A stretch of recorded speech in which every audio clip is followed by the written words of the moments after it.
Oh boy, looking at myself now on the camera without any hair, it looks weird. But other than that, I also wanted to let you know that I won't be able to edit this video in any sort of kind. Not that I usually do much editing, but there is no editing since I don't have the time. I will be gone for 2 days. But before that, I wanted to release the preview, which actually wasn't planned for the Moto X4. But it kind of impressed me so much, surprised me so much at first use that I had to kind of share my opinion with it. And here it is. Here, by the way, you can see the Mate 10 Pro. I will get into that a little bit later, though not quite sure when. This is it, and I have to say it looks really nice, and I gotta say it also feels very premium. So this is once after a while finally another Moto X device. We hadn't had a X3 as I remember right. We had the Moto X Pure and the Moto X2, but this I guess is kind of a legit successor to the Moto X4. It looks quite different, I have to say, but it has the good traits. Of course, we don't have any leather and so on, but what we have actually on this one is wireless charging, which is nice. We have this that looks kind of like a watch camera. Of course, it sticks out and it doesn't have any motor mod support, but I gotta say it looks great and it feels also super premium, but also a little bit big because this is 5.2 inches and this 5.15. And as you can see, it's maybe not that much higher or taller, but it is noticeably wider and thicker. And you will definitely notice that this is not the most compact phone, but damn, it feels nice. Fingerprint Reader works well. It's not the fastest one out there, but it gets the job done. Vibrates, buttons, super nice tactile feedback, placed very well, and everything else is just done so nice with all the curves. Even though it's not compact, it feels top-notch, no complaints here at all. But what I actually have to praise this time, what I did not expect at all, is the display quality. Because this might be just the best 1080p display, at least on the mid-range sector, if not even more so, because we have standard intensive. It's on German, but it has a reason. I will get into that later.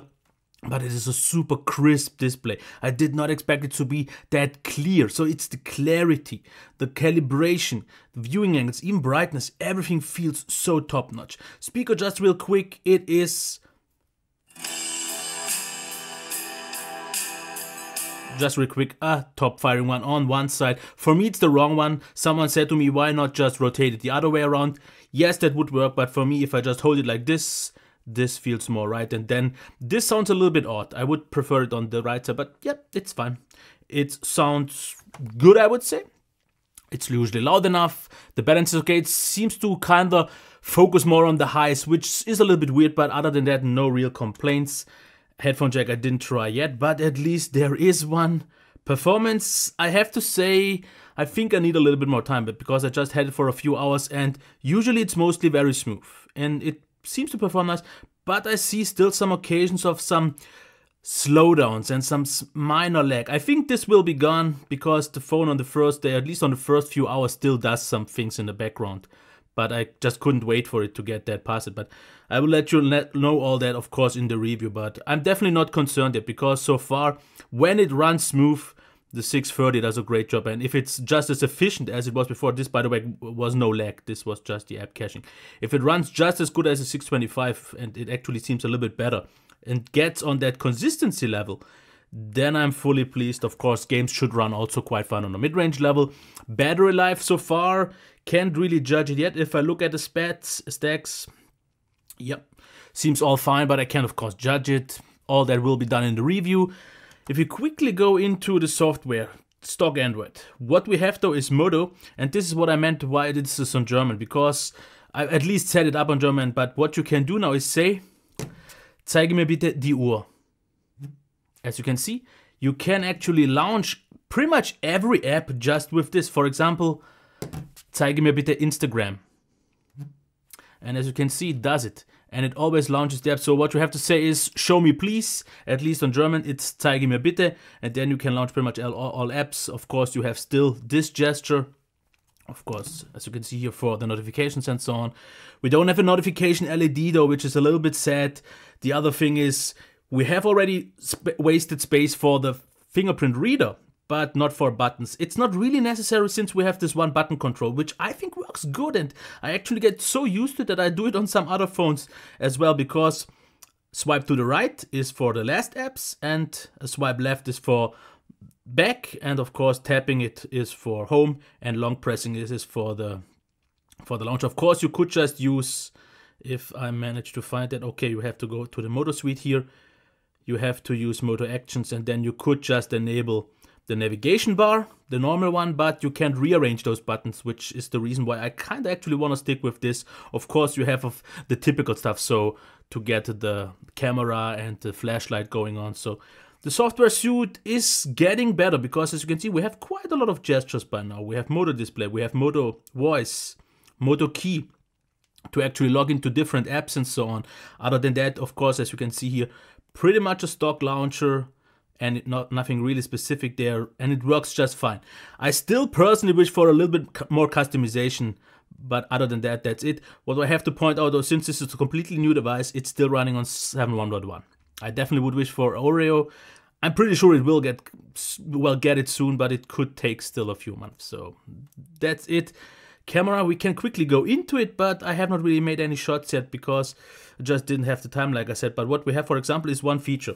If you have, for example, something here and you then press this item, it will scan this item, as you can see here, and tell you what it thinks it is. So I've tried it, for example, with my iPad. It actually worked. It did see it as an iPad, and then you can, of course, Google it. What it found here, though, right now is just a blue smartphone. Of course, this was not something that really gives you much, but we could try this with some other things, and I will definitely do this. It's not something super spectacular, I think, but it gets the job done. Other than that, we have actually what is quite nice to see, 4K 60, and I will definitely try that.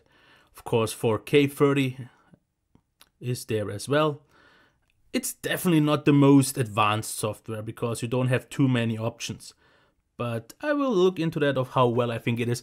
So let's quickly summarize what I think of it right now. Price-wise, 350 euros. And I have to say, some people might think this is actually too much because you can get some older flagships from last year already, which is kind of true, but I have to say a 630, which pretty much guarantees you amazing battery life with the 3000 mAh battery. Things should work out really, really good in the performance. Especially since I've loved the 625 so much, should be more than good enough, and maybe one update more or so to get the lag out of the way, or let's say, like I said, I need a little bit more time to get it running, and things should be fine. Now, the thing though is, what you shouldn't forget is, this is a mid-ranger. So maybe the cam, I don't know yet, or the front-facing cam won't completely deliver, but I actually think they should be quite good. And I will let you know that all in the review, but I can tell you already one thing. Design is pretty much, or not the design, but at least the build quality on a flagship level. It feels super premium, it feels great. The display is nice, sharp, top. Speaker is good enough, performance is good enough. Battery life is the one thing that could be better than on some flagships out there.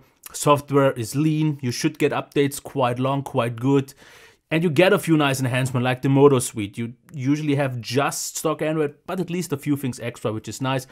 Camera software feels a little bit limited, but we'll have to see about the results.